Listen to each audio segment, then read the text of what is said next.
Good morning, everyone. Pete Pardo here from Sea of Tranquility. Welcome to another edition of Ranking the Albums. In the co-captain's chair from the Great White North, Mr. Martin Popoff. Good morning, sir. How are you today? Morning, Pete. Doing fine, doing fine. This is going to be an interesting one, I think. Yeah, it certainly is. So As today, we discussed. yes, we're ranking the catalog, the solo albums of Mr. Robert Plant, one of the most legendary rock vocalists of all time, who has, of all the former Led Zeppelin members, he's the guy who's been the busiest over the years. But depending on, your musical taste, you may not like everything he's done on the solo front, or you may love everything he's done on the solo front. So, Martin and I have been kind of, poring over these albums for the last couple of weeks and doing a lot of texting back and forth about our kind of confusion and frustration with parts of this catalog. And I will say, in revisiting a lot of these albums for the first time in a while, because there's some of these I haven't listened to in ages, there's a lot of really good stuff in this catalog, and for me there's a lot of stuff I really just don't dig at all. So and I'm curious to see what Martin is thinking about some of these. So we've got 11 albums in total, and I'm going to have Martin kick us off with his number 11. Okay, all right. So my number 11 with Robert Plant, I'm just going to stick to one theme on this and bring up other issues later. I'm going with Dreamland. Came out July 16th, 2002. It's a 7th album. First album in 9 years, but it's mostly covers. I think there's 4 originals total. I hate Morning Dew. I don't ever want anybody to cover Morning Dew again. Blackfoot, we talked about Blackfoot in the previous show. So this is with his Strange Sensations band, and this sort of this overlaps with the Space Shifters. Robert's kind of a guy who likes to find these young unknown dudes and put together music with them because he's very creative. Let's not go there yet.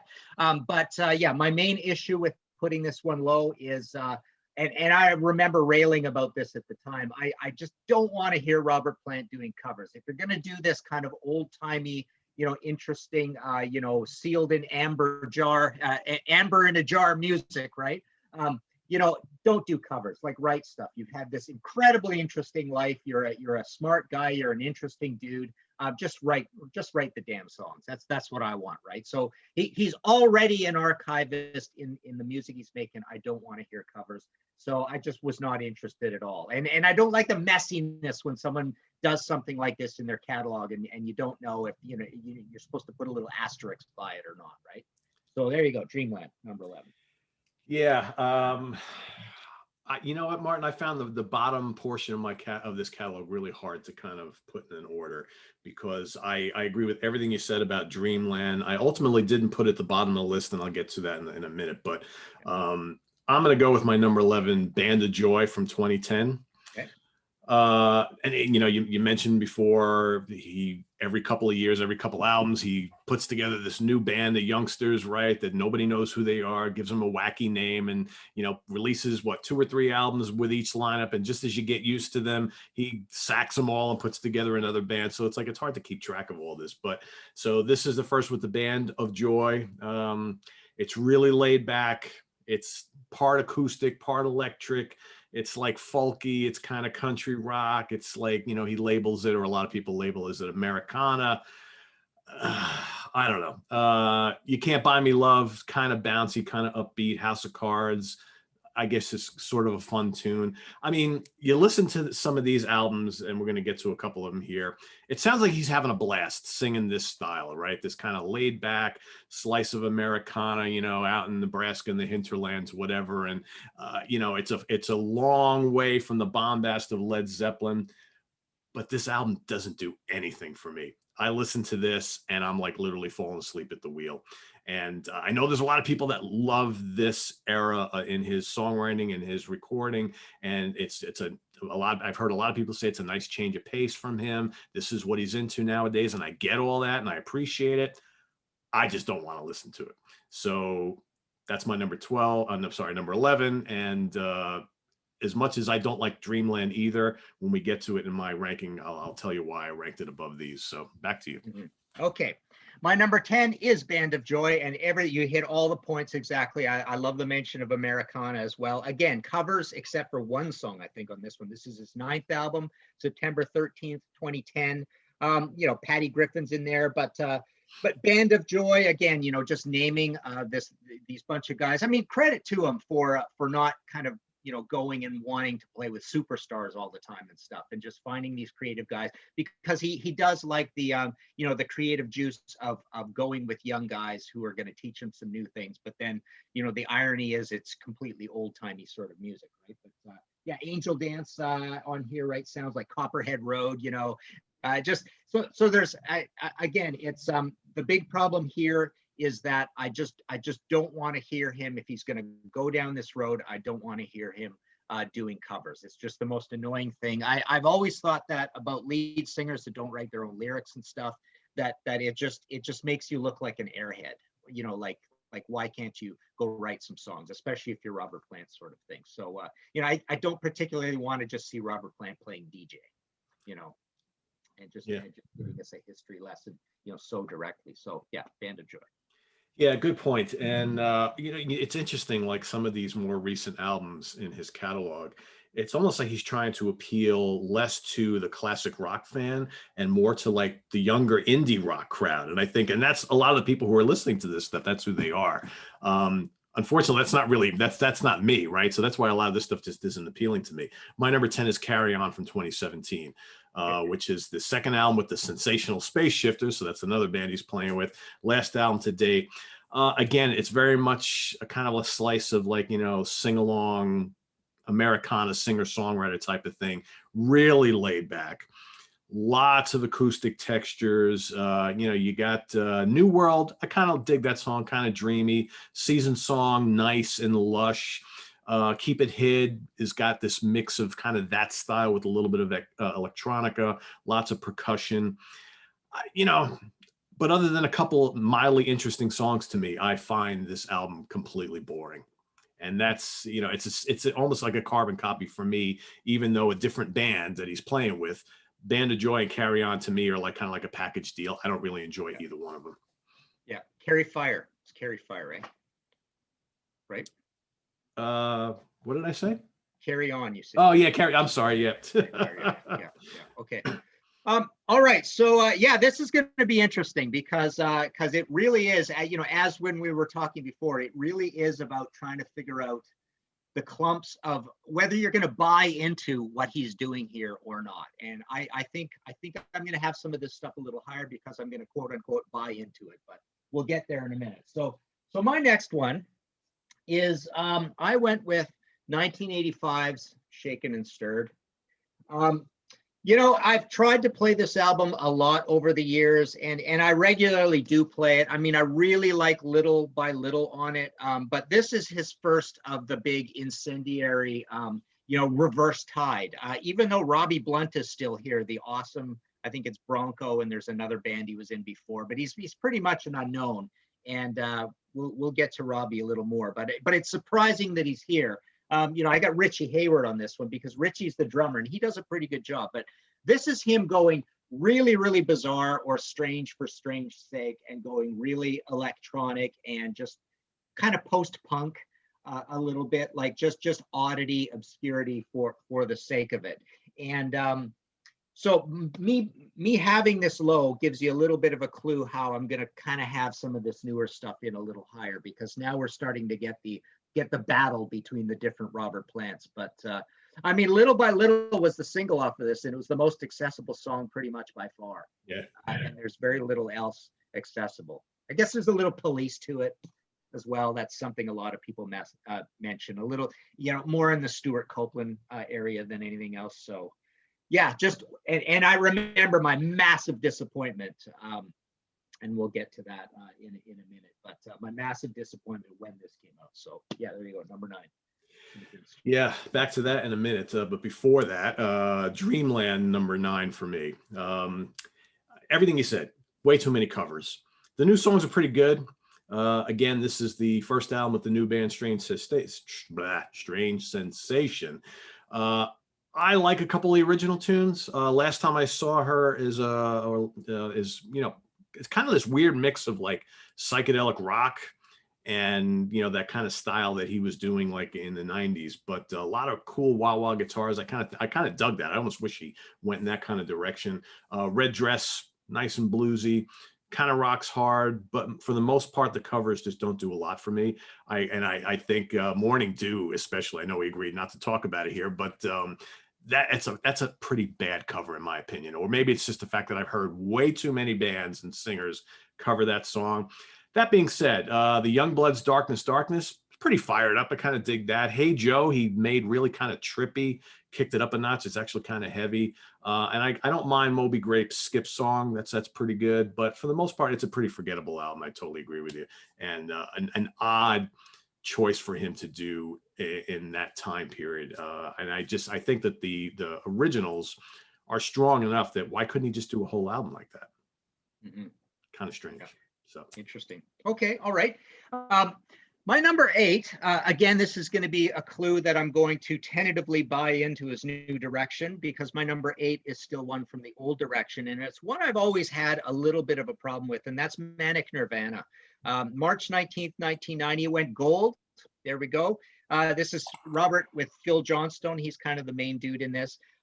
You know, I remember when it came out at the time, I was like a little bit into this. I was accepting of the little bit of the sort of Billy Idol rebel yellness of the whole thing, right? It's like dance music with some guitars, right? It's pretty high tech, but some guitars. But I think it's a little over the top on the production. I just felt he just dove way too far into the 80s production stuff.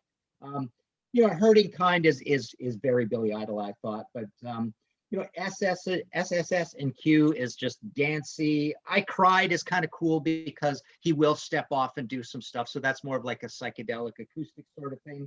Tie Dye on the Highway, it was good to hear him rocking out a little more, because I think it's a little heavier than what you would get on Now and Then, I suppose. Anniversary was pretty cool. Liar's Dance. So there are a few kind of things on here that I was happy with, but I remember at the time it was this utilitarian album that I would play a fair bit, but just be a little upset at. So it's the one that is not shaken and stirred, that is not just like radically in your face trying to be horrible in a way. That has my number, that I'm just like, okay, I'm kind of an enemy of Manic Nirvana. So there you go, number 8, Manic Nirvana. Yeah, I mean, don't like the album cover either. Well, yeah, I mean, it's like the album cover, like he's trying to capture the old Zepp fans, right, from the old days, right? Because he totally looks the part, right? Yeah. But yeah, and I'll get to that in a minute. I've got some issues with that one as well, but I think for me, it was kind of going in a direction I didn't mind too much. But before we get there, Shaken and Stirred is my number 8. Man, is it mid 80s sounding, right? You know, there's that stereotypical mid 80s sounding record, and that's it.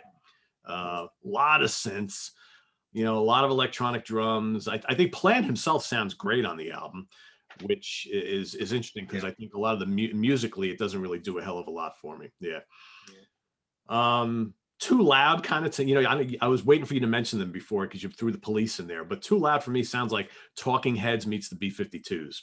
Right. Not necessarily what I want Robert Plant to kind of sound like, right? Yeah. But Pink and Black has some good vocals. It's kind of funky. Got some new wave kind of grooves and synths. I don't know. This album is like all over the place. Little by Little, big hit.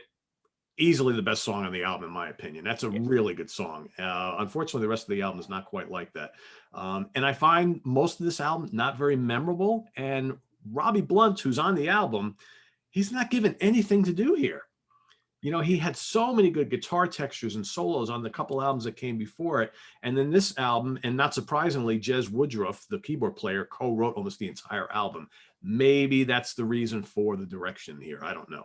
But I find this a pretty bland album. And it's just, like you mentioned, it's kind of weird. And it just, other than a song or two, never really sat well with me. And like you, when it first came out, I was kind of like, what is this?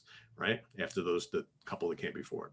Mm-hmm. Okay, cool. Okay, so my number 7, I went with Mighty Rearranger, April 25th, 05.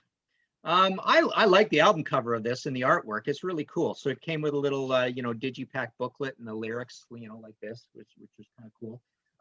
Yeah, it's interesting. It's the one with almost the most variety, where he makes a little bit of noise in this new direction. So that's kind of interesting. Tin Pan Alley on here sounds like the Tea Party, who sound like, the Doors crossed with Led Zeppelin. I love the Tea Party. That's a whole nother story. I mean, I hated that first album. It just seemed so pretentious, but then I bought in and thought Jeff Martin and the guys, they're just geniuses. Amazing, amazing band. So Tin Pan Alley sounds a little bit like the Tea Party. This is the second album with Strange Sensation, but I did find it a little bit too jarring because he is mixing the lo-fi stuff. Well, it's all kind of lo-fi, but he's mixing it with he's mixing the loud, trashy, noisy stuff with the quiet stuff. So I wasn't that crazy about it. But yeah, you've got the Justin Adams, John Baggett, Billy Fuller, Liam Skin Tyson. So just these young guys who are probably great, huge music fans, just like Robert putting yeah, so I'll talk a little more about this old timey direction next. But there you go. All right, my number 7. I almost put this a little higher. I like this. Out of all of his more recent stuff, this is easily my favorite.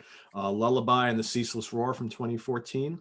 Yeah. It's a pretty good album. I remember when this album first came out, I had kind of stopped, like, really, I hadn't been listening much to his solo material for a while, and this got a lot of positive press when it first came out. So I was like, you know what, I'll pick it up and check it out. And this is the first with the Sensational Space Shifters. Okay. A lot of folk on here, what they're calling these days world beat. Used to be kind of world music, now it's world beat. A lot of Celtic influences.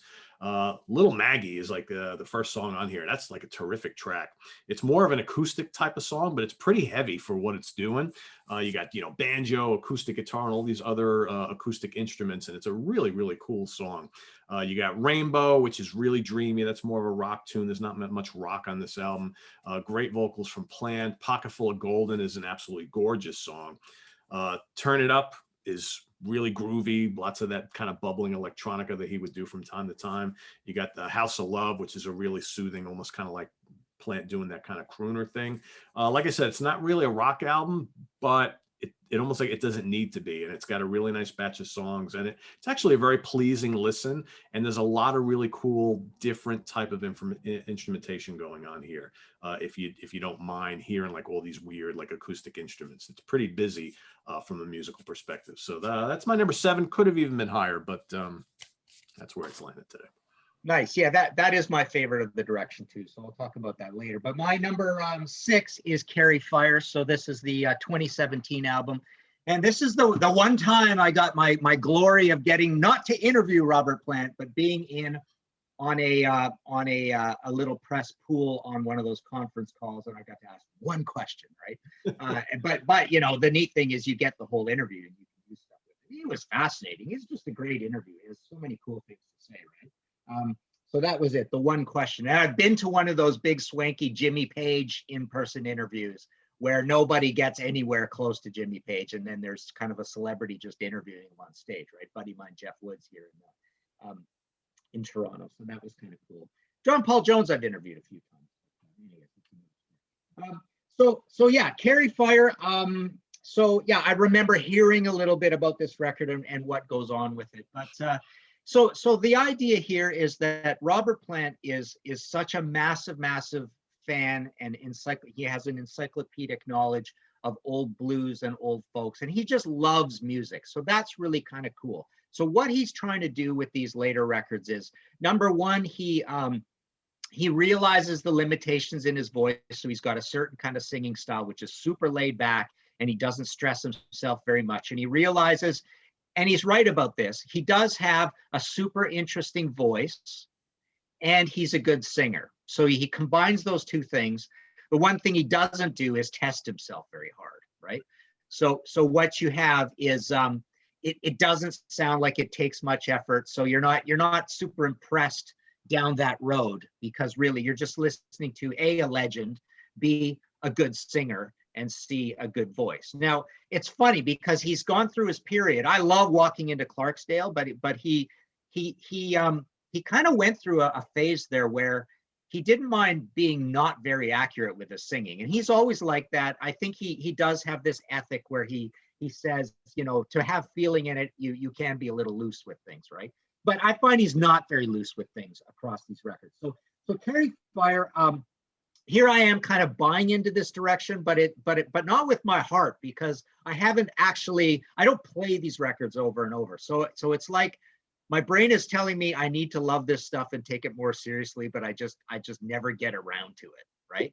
That's the weird thing about it. Right. So yeah, Carry Fire, again, lo-fi, kind of world music, but not so world music. It's more like this completely evolved form of blues, evolved form of folk, which necessarily there's a word for that, weird folk, WYRD. So it's a little bit weird folk. But Season Song, really gorgeous acoustic ballad there. Dance With You Tonight, I put down a note, U2 meets Page Plant, and that's annoying to me because that is one thing that I realize that I don't like about these records. There's a U2-ness, right? There's a little bit of Jesus Christ complex, Messiah complex to the melodrama of the melodies, right? He just really sounds like, quite often, that, listen to me, this is really important what I'm doing here, right? You know, I'm like giving you the world history of music, and I'm every man to all man throughout centuries and hundreds of years of music, and I'm just showing you the timelessness of music from all over. But Carry Fire is mellow, and it's got a little bit of those Moroccan Led Zeppelin things that Jimmy and Richie Blackmore kind of brought before, right? But what else? We got Carving Up the World again, where there's all that light percussion. There's all this exotic world percussion and what do you call that thing that you hit with the side, you know, the Irish thing, and dobro and stuff like that. And anyways, so yeah, this one I'm kind of buying into it. I've got it pretty high on the list, so I'm kind of putting it there, but my heart's telling me not really. But when I went back and realized the competition, some of these Robert Plant albums didn't really hold up so well. So it was easy to compete with them, I thought.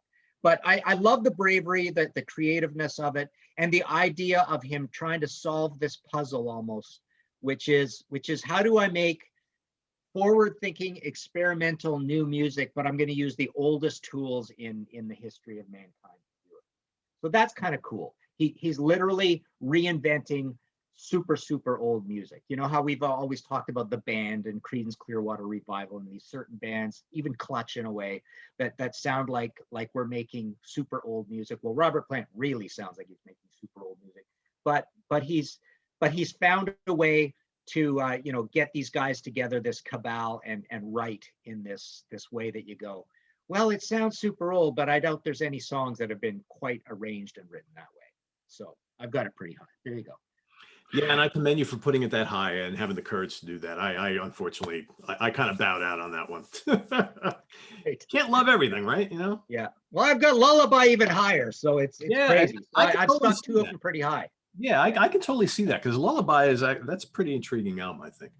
My number 6 is Mighty Rearranger from 2005, another with the Strange Sensation Band.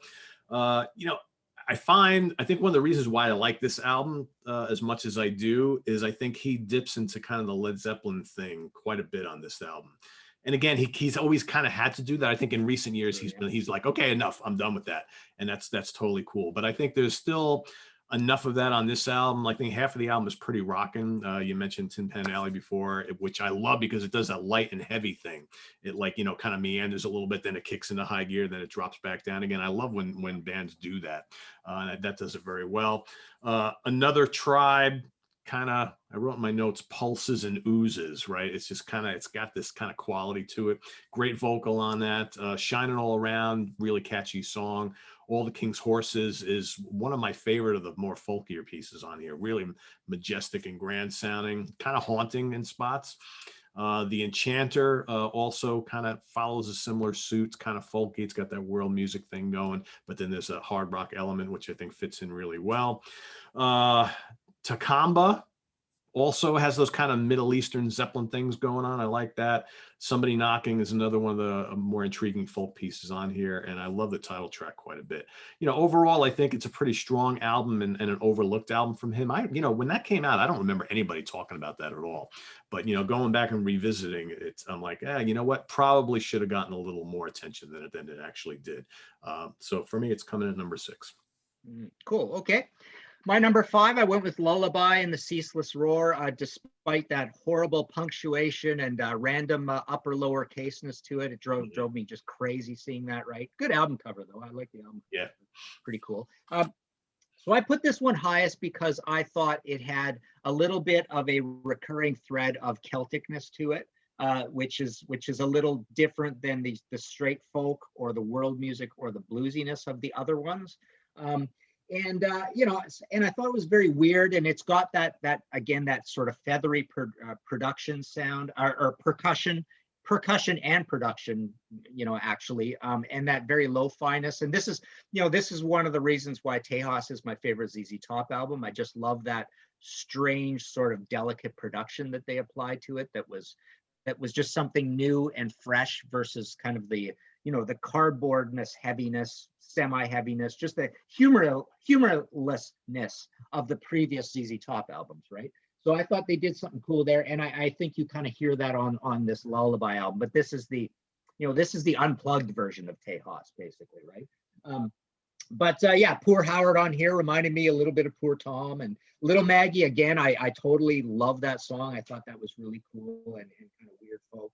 Rainbow I put down was U2-ish, and again, anytime I think of Robert Plant and compare him to U2, I get cranky and say, because Robert Plant he's always had that little bit of a Messiah thing to him, right? And Zeppelin was a little bit that way, and I think you hear it on here, like I'm making super important music. That pocket full of golden, that lo-fi, again, complex, Celtic.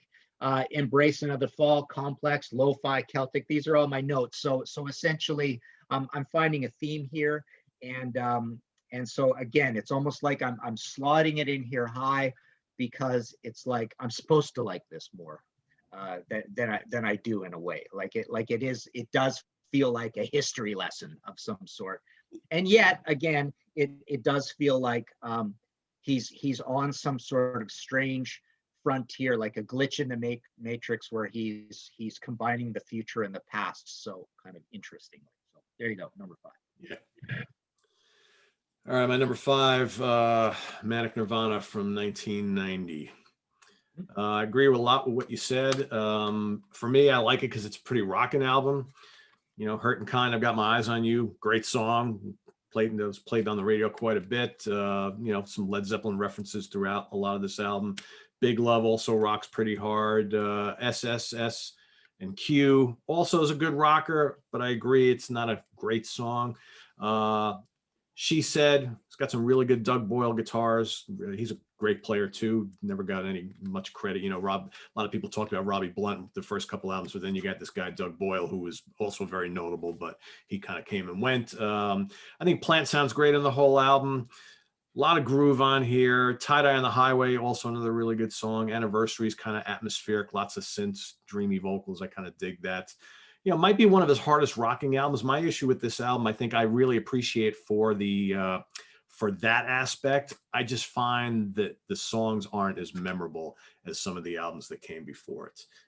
It's good. I appreciate it because it rocks hard for the most part, but not in a very memorable way. There's when you listen to this album, you're like, all right, that was pretty cool. I dig it. Plant kind of revisiting some Zeppelin themes and elements and whatnot. But then, after like a month listening to it, and I'm going back in time here, did you really remember too many of these songs? Are any of these going to be remembered as some of your favorite Robert Plant songs? Probably not. But on a whole, I dig it. Yeah, cool. All right. My number 4 we're up to now is this one. Now and Zen. So this is February 29th, 1985. Amazingly, it went 3 times platinum. That blows my mind. Number 6 in the US. There's a single from it, Heaven Knows. There's a great, cool little atmospheric song. Here's a poster of it, and poster and bio. That people would get, right? So my feeling with this album is I do play it a lot and enjoy it when I do play it. It is, again, very austere and expensive sounding and upscale, rich. It sounds very kind of like moody and stylish and he is in there using all of these high-tech tools. But so again, this is a Robert and Phil Johnston album, but I just really buy into the songwriting on it. I loved Heaven Knows. Tall Cool One is almost like your Manic Nirvana song from here. It's your up-tempo partying one. So yeah, you make a good point about Manic Nirvana being up-tempo and rocking, right? This is almost like all of the same sort of arranging and tooling and production, but just a little more austere and moody. And I kind of like that. I think almost like this production works better when he's not rocking out, kind of thing. So yeah, Ship of Fools. So yeah, this is a record that I guess I accepted and embraced and thought, okay, I'm digging this direction. It's way more accessible than than Shaken and Stirred was. But again, look at that album cover, right? It's really looking like I'm super important in this world, right? And that's fine. He's Robert Plant. He is one of the top golden rock gods of all time. So he's kind of right in that respect. But yeah, I think this is a good way to use lots of 80s production tropes. I think it was just a smart use of all that stuff. So I guess it needs to be pondered. Is an album like Manic Nirvana, is that kind of forced, and is that him doing an album based on what he thinks the audience wants to hear and not really what he's really into at this point in time? That's a great idea, because I remember thinking that at the time. Yeah, it sounded like I got to just pick it up. Because you remember the gratuitousness of the little Led Zeppelin samples and stuff on one of the songs. I think it's whatever, right? So he did some things in there on that record for cheap laughs, right? That he didn't do elsewhere. That's kind of the thing. Yeah. Yeah, I agree. I think he was just really trying to please the audience too much on that one. Yeah. All right, my number 4 from 1993. If you got it, Martin, Fate of Nations. Oh yeah, I didn't bring it out here. I do have it, but sorry. Okay. I like this album, and this is kind of like a weird one, because we talked a bit early on about how he was just putting together all these different bands and what have you, giving them different names, totally different musicians. I mean, this really, to me, feels like an actual Plant solo album, because he doesn't have a band per se on here. He's got like all these different musicians, no actual name to the group, right? But I think it really works, though. Calling to You's got that mystical kind of Zeppelin vibe, rocks kind of hard. You got Kevin Scott McMichael on this album, who's the guitar player from Cutting Crew of all people, right? You're like, oh, Cutting Crew, but he's actually a really good player. You got plenty of that ooh yeah from Plant throughout this album, which again, little nod to the past. Down to the Sea is, mixes kind of blues and hard rock and world music. A lot of really cool percussion on not just this album, a lot of these albums, I think, even the more recent ones. And I kind of dig that, because it adds a nice little ethnic flavor. Come Into My Life, another mix of kind of blues and folk, kind of rocking. Memory Song, Hello, Hello. That could have been a leftover from a latter period Led Zeppelin album. I really dig that a lot. Colors of Shade, nice folk piece, nice Celtic leanings. You got The Big Lush, The Greatest Gift. Network News, another hard rocker. I Believe is a really nice pop song, which dedicated to his late son, Karak. Really good vocal on there. I think it's a really strong album, pretty underrated album. Again, another one of those albums that, really, he had some, we were talking about Now and Zen, which sold so many copies. And then all the next couple, didn't really do so well, but I think they have material on them that's just as strong. So coming in pretty high for me at number 4.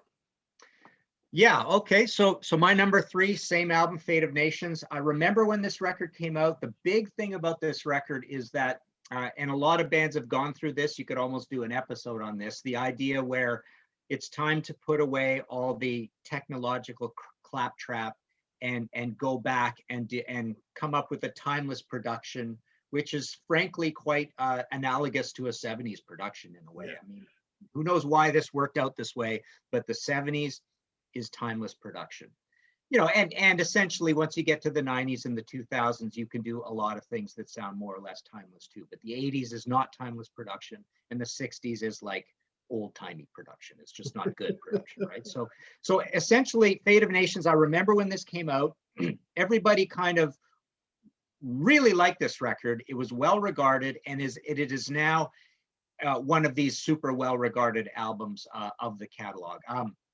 Calling to You is an amazing, totally Led Zeppelin-esque heavy song with the Moroccan, Turkish, Middle Eastern sort of tones. Down to the Sea, I totally love. Come Into My Life is great. You know, I look at the first sort of half of this record, and it really sounds like the Walking into Clarksdale album in a way, which I super love as well. I believe, I agree, amazing song. You know, there are a ton of players on this record, but Phil Johnston again comes out as sort of the main songwriter on it. I think it kind of falls down a little bit towards the end. Greatest Gift, Great Spirit, Network News, Promised Land. One or two of those or three of those I'm not as crazy about, but I love the first side so much. First half. 29 Palms is amazing. Yeah, went gold. I mean, he had a really successful solo career. Big drop off, obviously, but gold is pretty darn good, right? Well, actually, the one before it, I think, only went gold as well. But yeah, we do have a triple platinum in there, which is incredible. I'm still wondering why that one is so much higher than the other ones. It's really bizarre. But, Yeah, I don't know. Maybe if Fate of Nations came out in 89 or 90, might have done a lot better. Yeah. Material warrants it, right? I mean, 93 is a tough time. That's yeah, he's just not in mind, right? He's not in the sync of things. But yeah, I you know, there is the cover If I Were a Carpenter on it, which is okay, but I really, like I said, I want to hear him do covers. But yeah, I think this is like all of these 70s bands. This is the point where he goes back and throws all that stuff away. And, you know, Heart did it eventually. Kiss did it eventually. Well, Kiss never went away, but Kiss's last two albums sound a lot like early Kiss albums. Heart definitely did it. Heart went way into the bad zone and came out, and now they're making some of the greatest music ever, right? So yeah. a lot of bands do this, and this is where he did it. So yeah, number 3, Fate of Nations. Cool. I'm going to go with Now and Zen at number 3 from '88. Okay. You know, I agree with everything Martin said. Big selling album. Embracing some new sounds, you know, another new band here. It's still a pretty keyboard and synth heavy album, but there's a little more guitar in here than the previous album. Again, you got Doug Boyle on guitar for most of the album. You got Page playing a couple solos on a couple tracks. Heaven Knows, big hit. A lot of female vocals on this album too, backing vocals. I noticed that on a couple of these albums. We haven't touched on that yet, and I think it kind of works, right? Yeah. Dance on My Own. Really catchy song, kind of playful, kind of upbeat, right? You got Tall Cool One, which is kind of like you know, new wave meets rockabilly, right? Sort of, I guess. I don't know, kind of a strange song, but everybody loved it. The Way is really moody, The Way I Feel, melodic and textured Helena Troy. All right, another really cool song. Billy's Revenge is kind of cool. Ship of Fools, I like a lot. That's kind of like this folky and electronica weird mashup kind of thing. But I think his vocals on this entire album are really, really good. White, Clean, and Neat, another good hard rocker. I just, you know, it sold a lot, and I agree with you. You look at it and you're like, all right, this is a really strong album. I could think of a couple others that maybe warranted bigger sales, perhaps. But you know what? Right album, right time, 1988. I could totally see it. You have one or two popular radio songs, a couple of videos, if I remember correctly, from this album. That's really all you need, right? And it did really well for him. And yeah, that album cover is kind of typical of him, right? Yep. Yeah. Exactly. Okay. So my number 2 is this one, Pictures at 11.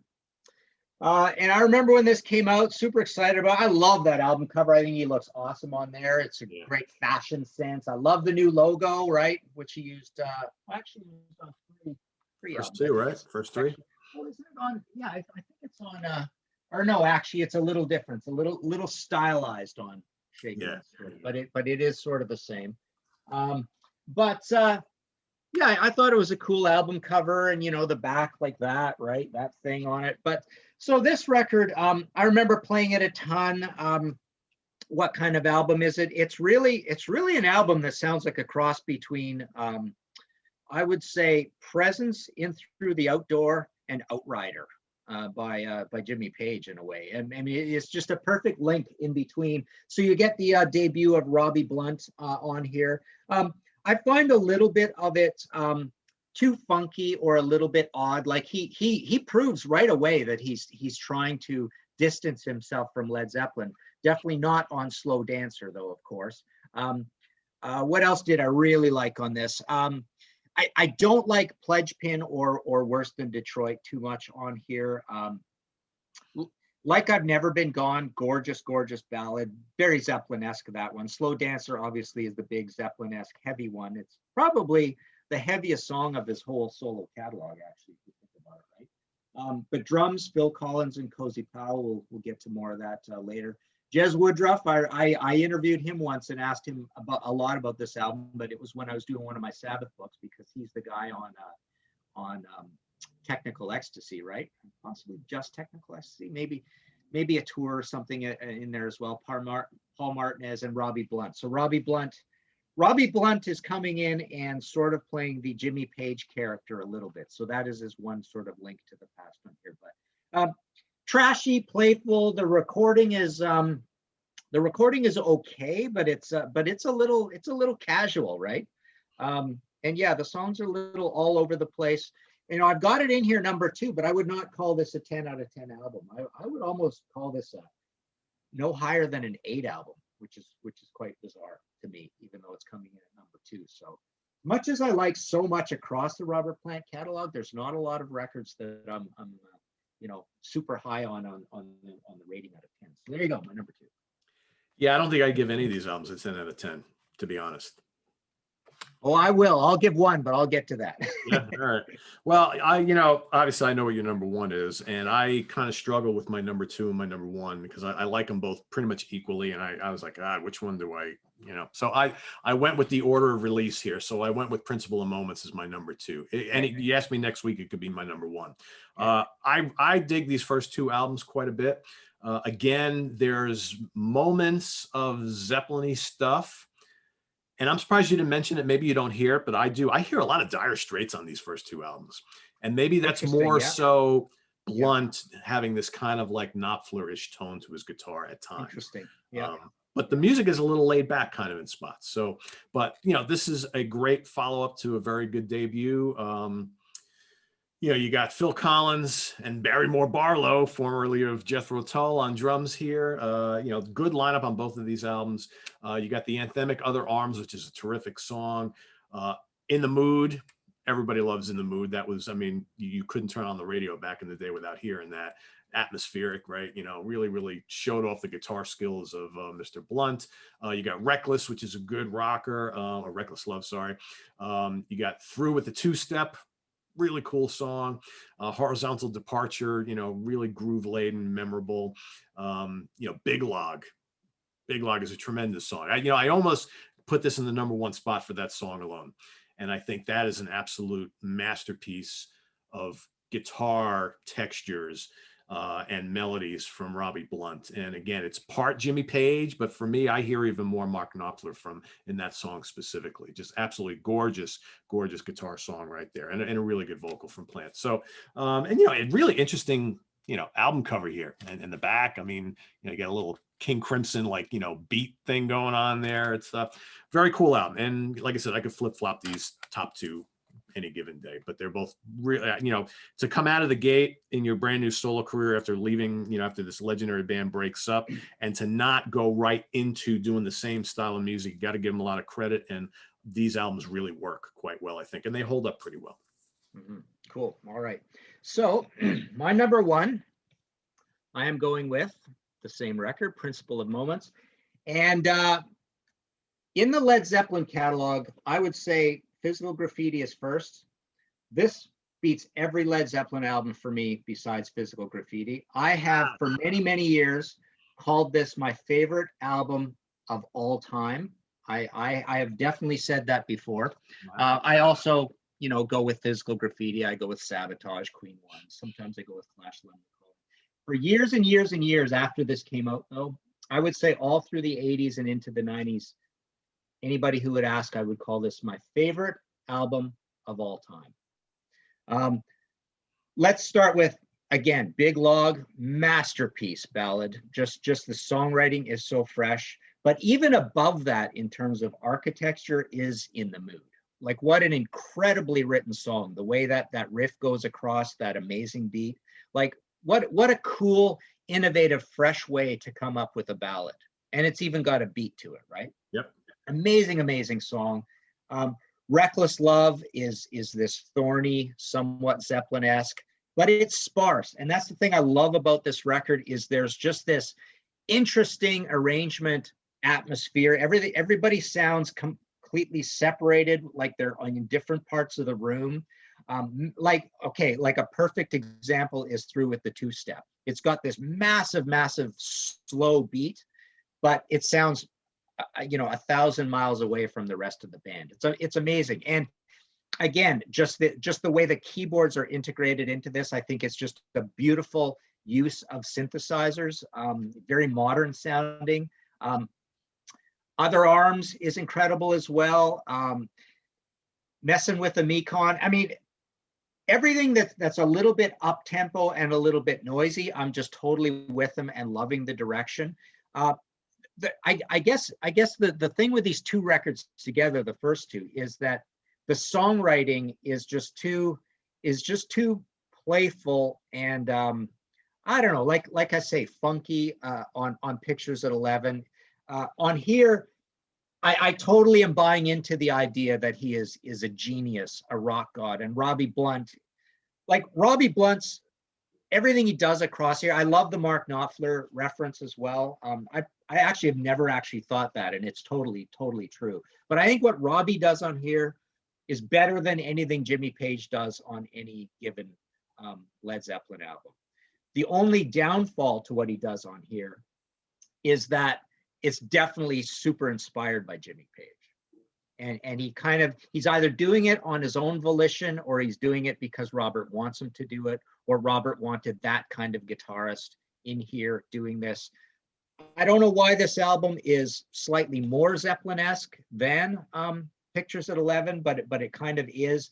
But it's just so grand and atmospheric and well recorded. The drums are amazing. I saw this tour live. I had a shirt with that on it. It was a gray shirt with that thing on it. And Phil Collins was the drummer during that thing, and it was one of the great drum performances of all time. Even though these songs are super mellow, recorded at Rockfield. That's so cool. So yeah, just the entire band is just on a rarefied mission of great creativity and accessibility at the same time. So yeah, when I say 10 out of 10, I mean literally. I don't think I've ever been asked about my 5 favorite albums of all time and left this out. I don't think I've ever left this out in the top 5. So there you go. Cool. Crazy I am about Principles. Principle. Well, I mean, it's a really cool album. And it's interesting how you mentioned that it's kind of Zeppelin-y, and it is, but I think it's Zeppelin-y with the atmospheric nature dialed up and the bombast dialed down, and yet it's still, that's quite okay, right? Yeah, exactly. Yeah, good point. Yeah. All right, well, my number one, obviously, for today anyway, is Pictures at 11. Dial It Up to 11 from 1982. There are plenty of Zeppelinisms on this album as well, but not overtly so. You've got, as Martin mentioned, Phil Collins and Cozy Powell on drums. I love both of them. And I think, Cozy, I can only plays on 2 or 3 songs on here. Phil does the bulk of the drums, but I think Phil really sounds quite good on both of these albums, even though, like Martin mentioned, these are not big raucous, drum extravaganzas by any means. But the fact that, his deft touch just really, really settled in nicely on these songs. I love Robbie Blunt's playing on these albums, specifically on this one as well. His playing is kind of bluesy, but he's got that kind of, like, I always call Jimmy Page's like lead work. It's like looping, it's kind of like coming from all angles. And I think he does a really good job. Again, whether that's just his style or whether he was told to do that, I don't know, but it kind of gives a lot of this album and the follow-up album that kind of Zeppelin feel. Burning Down One Side, terrific. Would not have sounded out of place on, presence or into the outdoor, in my opinion. Moonlight and Samosa, moody, little bits of blues, little bits of jazz, little bits of flamenco, really understated Plant vocal. Pledge Pin's got some nice textures, it's kind of atmospheric, a lot of different guitar layers on that. Slow Dancer, also Zeppelin style, you know, hard rock, nice wailing Plant vocal on there. You got the keyboards adding those Middle Eastern elements, which permeate a lot of these albums, actually. Worst in Detroit also rocks. You got, you know, slide guitar going on there, which is kind of neat. Fat Lip, Like I've Never Been Gone. You know, Mystery Title, which has some really nice drum work from Collins on that. Far Post, which is, I don't know, what was the deal with Far Post? Was that like released as a single? It wasn't on the original album. Later on, Yeah, no, that's not on the album. That was it might have been on the cassette as well. Yeah, I think it was on the cassette and definitely the CD. But I mean, that got a little bit of play at the time. But I don't know what the deal was with that song. But that also has kind of like a Dire Straits feel to it. But I, you know, can't go wrong with either one of these two.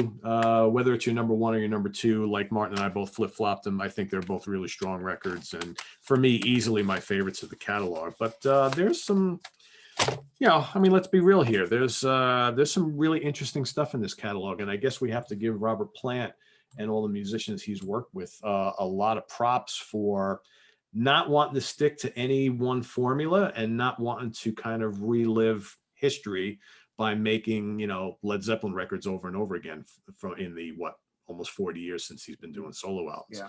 I mean, it's you know, in most cases he's done what we have not expected him to do.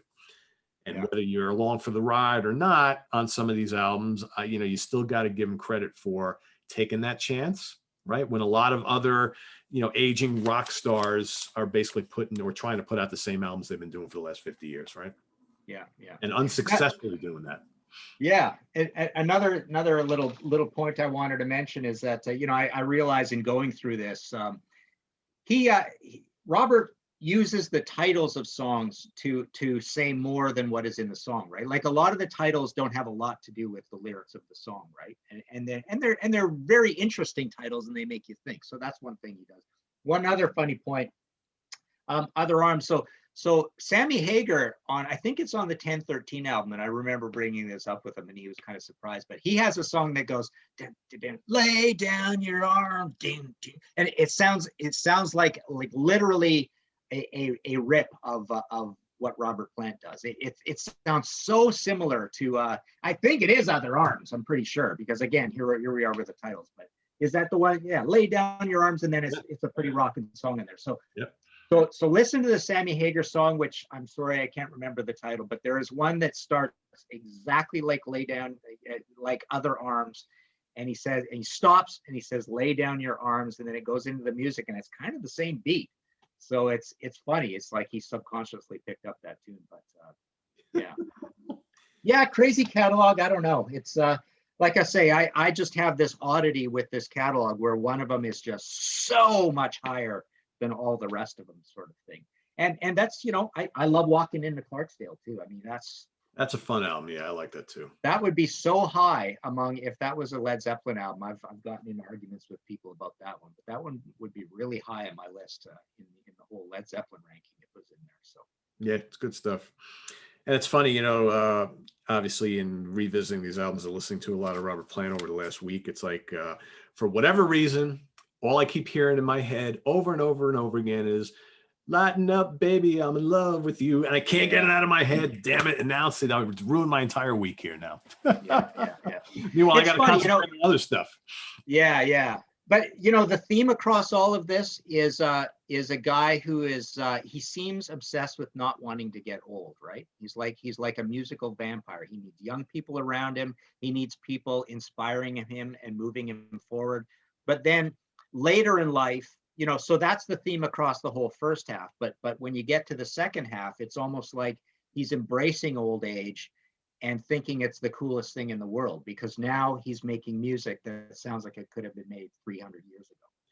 Yeah. And, you know, it's a good point about him, like just surrounding himself with really young people. I remember, you know, a couple of years ago, he was on that big jam band tour circuit.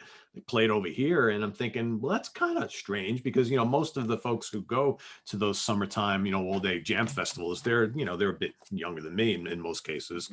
And he was quite at home with doing that. And that's where he kind of wants to fit in nowadays. You know, hey, why not, right? Yeah, the guy just loves music so much, right? Yeah. He's just And you know, quite frankly, Martin, I mean, let's be real here. You know, how many like old time Led Zeppelin fans who are our age and older are listening to new Robert Plant solo albums? yeah. They're listening to Led Zeppelin 4 for the millionth time. They're listening to Led Zeppelin 1 and 2, right? They don't really care about, you know, this. They're not going out and buying this. So he might as well try and open himself up to a new audience, right? Yeah, yeah. Pretty cool. So, wow, that was fun. yeah, there you have it, everybody. Just under an hour's worth of discussion on the Robert Plant solo catalog. So feel free to rank them as you like them in the comments below. Remember, everybody hears these albums differently. There's no right or wrong answer at all. So let's see some discussion below about what you love, what you don't love about this catalog. And Martin's coming back the end of the week on Friday. As always, we are going to rank the catalog of, you know, this little band right here. Nice. So stay tuned for the Tubes, right? How is the correct way to say this? Is it the Tubes or the Tubes? Well, I've actually been Tubes. corrected that way a few times on my Really? pronunciation. Interesting. I mean, you know, as a New Yorker, it's the Tubes, man, right? Yeah. But apparently, it's I've always said. you have to. It's got there's almost got to be a silent Y in there. It's supposed to be said the Tubes. The Tubes. I don't know what the difference is. Huh. Interesting. Yeah, exactly. That was exactly my statement when Yeah, someone tried to correct me on that. I'm like, come on, man, who cares? Anyway, we're gonna rank the albums of the Tubes later this week on Friday, so stay tuned for that.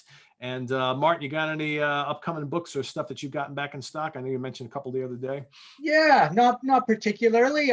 You know, everything that I have is at martinpopoff.com, and there's PayPal buttons there for everything. So yeah, anything that's in print, just go there and I sign them and ship them out of the office. martinpopoff.com. Sounds good. All right. So everybody visit us on the web at www.seaoftranquility.org. Follow us on Facebook. Follow us on Twitter. Of course, we're here on YouTube all the damn time. Coming up tonight, Monday Night Must See TV with the Hudson Valley Squares. Tune in later on tonight. We've got a lot of stuff coming today. So today also, Jack Toledano and Craig Seibert are joining me on a kind of a fun and wacky show. We're going to talk about our favorite songs that we like to listen to while driving in the car. Cool. Right? So figure that our favorite driving songs, that's happening. In addition, this is going to be our first ever ranking show on the Monsters Den. Chris Allen and I are going to be ranking the Friday the 13th film series. Wow. So for all you Jason Voorhees fans, tune in tonight for that. That's coming up as well. Tomorrow, Sydney Taylor from the Hudson Valley Squares and I are going to be giving our top 10 favorite songs of Black Label Society. So that's coming up tomorrow, and all sorts of other stuff happening this week. Martin and I will both be on Guitar Hack on Wednesday night. Is that Wednesday, Martin? Wednesday night? I think so, yeah. So speaking of Led Zeppelin, so we're going to be ranking the Led Zeppelin catalog with along with Guitar Hack on Wednesday night over on the Guitar Hack YouTube channel. So do not miss that. So a lot of stuff happened this week, guys. So for Martin Popoff, I am Pete Pardo. See you all later on. Have a good one.